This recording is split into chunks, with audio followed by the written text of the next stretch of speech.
کہ آپ ہی ہیں جنہوں نے پاکستانی ٹیم جو ہے اس کو ایک اعتماد دیا۔ اسی ایک انٹلیکچوئل ایک ڈسکشن میں مجھے ایک ڈاکومنٹری یاد آ گئی جو کہ نیٹ فلکس پہ چلی۔ وہ ایک پلے بک ہے 7 Steps to Becoming a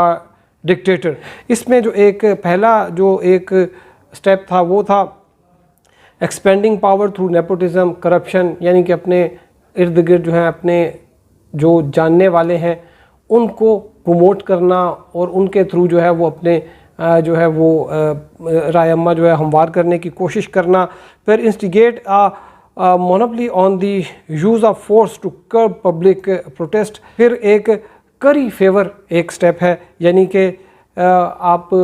جو ہے وہ ڈیولپمنٹ جو ہے وہ سٹارٹ کریں، بڑے بڑے پروجیکٹس بنا دیں، ان میں لوگوں کو نوکری ملے گی اور لوگ جو ہے وہ آپ سے خوش رہیں گے۔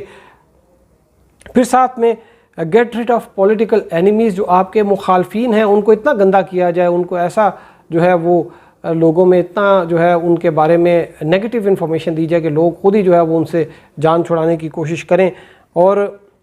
اس میں ہٹلر جو ہیں، ہٹلر نے تو بلکہ ایک قانون جو ہے وہ لے کے آ گئے تھے اور انہوں نے اپنے جو ان کے مخالفین تھے ان کو بالکل ہی سیاست سے آؤٹ کر دیا تھا۔ پھر ایک چیز ہے، 5ویں جو سٹیپ ہے وہ ہے create and defeat a common enemy. لوگوں کو بتایا جائے کہ جی ہمارا مشترکہ دشمن تو یہ ہے اور اس کے خلاف ہم جنگ کریں گے اور جدوجہد کریں گے، اور آپ کو ہم اس اینیمی سے، اس دشمن سے ہمیں آزادی ہم آپ کو دلائیں گے، حقیقی آزادی ملے گی آپ کو۔ یہ ایک نعرے ہوتے ہیں۔ پھر ایک ہے cumulative power by manipulating the hearts and minds, کہ آپ جو اپنے من پسند صحافی ہیں ان کے ذریعے جو ہے وہ اپنے جو نظریات ہیں ان کا پرچار کریں۔ اور آخری چیز جو کہ ریلیونٹ ہے فضل محمود صاحب کے کیس سے، وہ یہ ہے کہ create an ideology to justify an exalted position, یعنی کہ آپ یہ اپنی جو ہے ایک اسٹیبلش کرنے کی کوشش کرتے ہیں۔ آپ سے پہلے جو ہے جو لوگ تھے وہ ان کو اپنی راہ کا جو ہے وہ تعین نہیں کر سکے تھے، اور آپ نے آ کر ان لوگوں کو جو ہے وہ بتایا کہ نہیں آپ کا مقام یہ نہیں، آپ کا مقام یہ ہے۔ یہ فضل محمود صاحب کے حوالے سے بھی ان کو جو ہے اس کا ذکر اس وجہ سے نہیں کیا جاتا کہ یہ لوگوں کو بتایا جائے کہ بھئی میں جب آیا ہوں تو لوگوں میں جو ہے وہ ایک میں نے ان کو امپاور کیا ہے، میں نے ان کو حوصلہ دیا ہے، میں نے ان کو اس بات پر آمادہ کیا کہ نہیں ہم جو ہے بہت بڑی طاقت ہے۔ اور اس سے پہلے جو ہے وہ لوگ بالکل ہی جو ہے وہ آگے پیچھے بالکل بے سر و سامان تھے۔ اور اب آخر میں ذکر کریں گے کہ شہباز گل جو ہیں ان کو ضمانت کیوں نہیں مل رہی۔ تو شہباز گل صاحب جو ہیں آج ان کو ضمانت ملنے کے بہت امکان تھا، بیل ضمانت پر رہائی ملنے کے، لیکن آج کچھ اس طرح سے ہوا کہ جو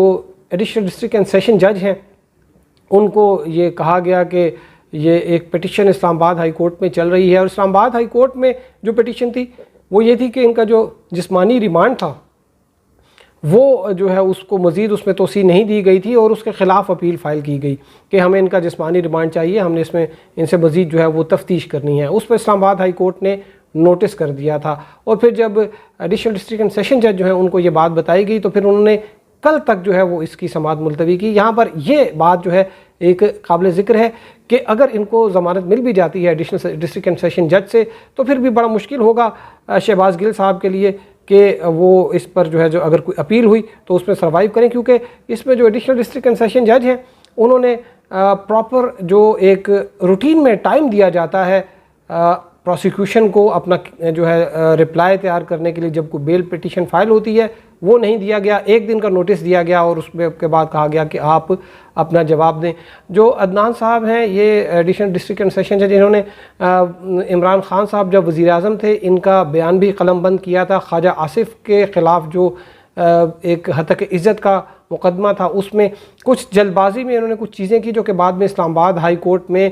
سیٹ اسائڈ ہوئیں، اور دوبارہ سے پھر جو ہے وہ ان کو وہ بیان اور جو جرح جو ہے وہ کروانی پڑی وزیر اعظم، اس وقت جو وزیر اعظم تھے عمران خان صاحب پر۔ تو اب کل کا دن بہت اہم ہے، اور کل خصوصاً کیونکہ فارن فنڈنگ کیس جو ہے وہ بھی ایکٹنگ چیف جسٹس عامر فاروق جو ہیں ان کے سامنے اس کی جو ہے وہ سماعت کے لیے مقرر ہو چکا ہے۔ یہ جو شہباز گل صاحب کے کیس ہیں کہ ان کی بھی سماعت ان کے پاس ہوگی۔ شہباز گل صاحب نے بھی جو ہے ایف آئی آر جو ہے ان کے خلاف ہوئی ہے، اس کے اخراج کی درخواست جو ہے وہ دائر کر رکھی ہے۔ ان تمام جو ہے چیزوں کی سماعت کل ہوگی، آپ کو ہم اپڈیٹ کریں گے۔ اب تک کے لیے اتنا ہی، ہمارے ساتھ رہنے کا شکریہ۔ اللہ حافظ۔